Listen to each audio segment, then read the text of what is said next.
Karibu sana mtazamaji, tujuzane yale yanayojiri katika uga wa kimataifa. Na hapa mtazamaji, moja kwa moja tunakwenda kuliangazia kombora aina ya Palestine 2 kwa undani zaidi, kombora ambalo linatumika na Wahouthi kutoka pale nchini Yemen.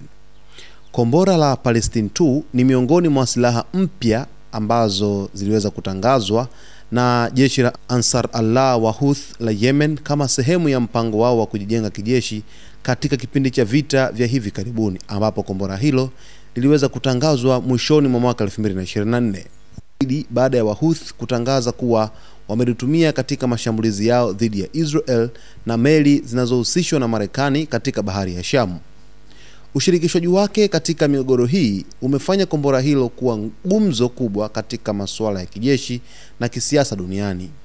Chanzo cha kombora la Palestine 2 kinahusishwa moja kwa moja na teknolojia ya kombora la Iran aina ya Qiyam-1 na Scud, ambayo Wahouthi wamesema wameiboresha wenyewe kwa kuyafanya yawe na uwezo wa kufika mbali zaidi na kushambulia kwa usahihi zaidi. Hata hivyo, hata kama muundo wake wa msingi unatokana na teknolojia ya Iran, Wahouthi wameweza kulitengeneza ndani ya Yemen katika karakana za siri, jambo linaloonyesha kuwa wana hatua kubwa ya maendeleo ya viwanda vya kijeshi visivyohitaji mitambo mikubwa sana. Kombora hili lina uwezo wa kufika umbali wa kilomita kati ya 400 hadi 1000 kulingana na toleo la namna linavyoandaliwa kwa shabaha husika. Linaweza kubeba kichwa cha mlipuko chenye uzito unaofikia hadi kilo 450, ambacho ni kikubwa vya kutosha kusababisha uharibifu wa miundombinu, vituo vya kijeshi, rada na mabanda ya ndege. Mbali na hilo, kombora hili lina mfumo wa uongozi unaosaidia kulifikisha karibu sana na target linakoelekezwa, jambo ambalo limeboreshwa ukilinganisha na makombora ya zamani ya Scud. Faida inayolifanya kombora hili kuwa na umuhimu mkubwa kwa Wahouthi ni kwamba halihitaji kuzinduliwa kutoka kwenye kituo cha kudumu. Badala yake, hutumiwa magari maalum yanayobeba na kulizindua hata wakiwa misituni, jangwani au milimani. Hii inawafanya wawe na uwezo wa kujificha na kushambulia bila adui kutambua mapema wapi kombora limetokea. Jeshi la Israel na Marekani limekuwa likikiri mara kwa mara ugumu wa kulidhibiti kombora hili kabla halijafika anga ya juu. Tangu kuanza kwa vita vya Gaza mwaka 2023 hadi pale ambapo viliweza kutamatishwa, Wahouthi wamekuwa wakisisitiza siku zote kwamba mashambulizi yao yalikuwa ni sehemu ya kile walichokuwa wanakiita kusimama na Wapalestina. Hivyo matumizi ya kombora la Palestine 2 si tu jambo la kijeshi, bali kumbe ulikuwa ni ujumbe wa kisiasa wa mataifa yanayounga mkono taifa la Israel. Mashambulizi hayo yamesababisha mabadiliko makubwa katika njia za meli za kimataifa, kwani makampuni mengi ya usafirishaji yaliweza kulazimika kubadili njia na kupita vibanda vya mbali zaidi ili kuepusha kushambuliwa. Katika hali ya mashambulizi ya Wahouthi katika bahari ambayo ilikuwa ikipitisha meli za kibiashara moja kwa moja kuelekea katika bandari za Israel katika Bahari Nyekundu, hali hiyo iliweza kuathiri uchumi wa dunia, bei za mafuta, gharama za usafirishaji wa bidhaa, na pia imefungua mjadala mpana kuhusu usalama wa bahari na mustakabali wa biashara ya kimataifa. Kwa upande mwingine, mataifa makubwa kama Marekani, Uingereza na Israel yametumia mashambulizi dhidi ya Yemen ili kujaribu kupunguza uwezo wa Wahouthi, lakini bado kundi hilo limeendelea kutuma makombora na ndege zisizo na rubani, drones, mara kwa mara katika maeneo yenye matishio ya usalama. Palestine 2 haipaswi kuangaliwa kama silaha ya kawaida.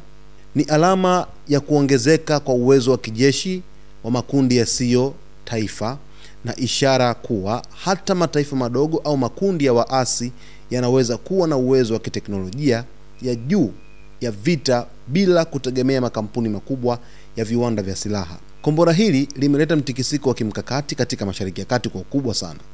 Limebadilisha hesabu za vita, mbinu za ulinzi, na limeonyesha kuwa katika ulimwengu wa sasa teknolojia ya kivita imeenea kiasi kwamba hakuna tena mwenye uhakika kamili wa usalama. Kupitia hili kombora la Palestine 2, Wahouthi wa Yemen katikati ya mwaka huu walitangaza kwamba wameanzisha ujenzi wa vichwa vingi katika kombora moja ambalo linaweza kufanya vilipuzi katika maeneo mbalimbali kwamba likirushwa katika sehemu moja linaweza kushambulia katika maeneo mengi na kutawanyika kwa haraka zaidi. Sasa wameamua kuongezea vilipuzi katika kombora hilo kwenye vichwa vya kombora la Palestine 2 ambalo linaonekana kuwa ni kombora hatari la kisasa zaidi ambalo chimbuko lake kubwa ni makombora mawili la Scud na QAM kutoka moja kwa moja katika taifa la Iran. Sasa kombora hili pia linasifika kwa uhodari mkubwa wa kushambulia maeneo mbalimbali hususan katika malengo muhimu. Mfano, katika mashambulizi ambayo Wahuthi walikuwa wakiyatekeleza dhidi ya taifa la Israel, mashambulizi yale yalikuwa ni moja kwa moja ambayo yalikuwa yakielekezwa katika viwanja vya ndege. Mfano, kiwanja cha ndege cha Ben Gurion kilikuwa kinashambuliwa sana na Wahuthi wa Yemen kwa sababu ya uungaji mkono wa taifa hilo dhidi ya Israel kuishambulia Palestina. Sasa wao walikuwa wanaiunga mkono Palestina kwa kile ambacho kimetekelezwa na Israel kwenye mashambulizi mbalimbali katika ukanda huo wa Mashariki ya Kati, kiasi ambacho hali katika ukanda wa Gaza ilizidi kuwa ya pressure zaidi, lakini ilizidi kuwa ya wasiwasi kutokana na mashambulizi yake. Msemaji wa Houthi nchini Yemen ambaye ni Yahya Saree, mara nyingi sana katika taarifa zake akitoa taarifa labda kama vile wameweza kufanya mashambulizi, mara nyingi amekuwa akizungumza wazi kwamba wametumia kombora aina ya Palestine 2 kuweza kufanya mashambulizi.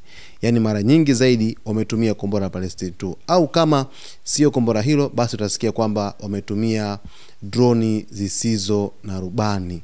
Hiyo inaashiria nini? Kinachoashiriwa hapa moja kwa moja ni kwamba Wahuthi wamewekeza kwa kiasi kikubwa sana kwenye kombora la Palestine 2.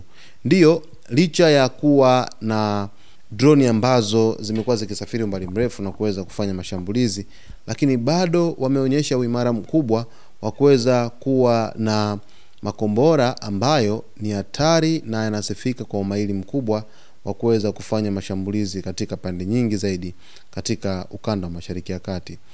Israel ilipambana sana na makombora ya Wahuthi nchini Yemen kwa wakati ule, na mara nyingi zaidi mifumo yake ya ulinzi wa anga ilikuwa iko activated ili kuweza kuzuia yale makombora ambayo yalikuwa kirushwa kwenye viwanja vya ndege, kiwanja cha ndege cha Ramon, lakini kwenye uwanja wa ndege Ben Gurion, lakini vile vile hata katika kambi ya jeshi ya Negev iliyopo katika maeneo yanayokaliwa kwa mabavu nchini Palestina, lakini vile vile hata katika maeneo ya raia. Bado Israel ilikuwa ikihakikisha ulinzi unapatikana wa kutosha zaidi, usalama unakuwepo, ili basi raia wasipate wasiwasi kutokana na makombora ambayo yalikuwa yakirushwa na taifa la Yemen kupitia Wahuthi kutoka pale nchini Yemen.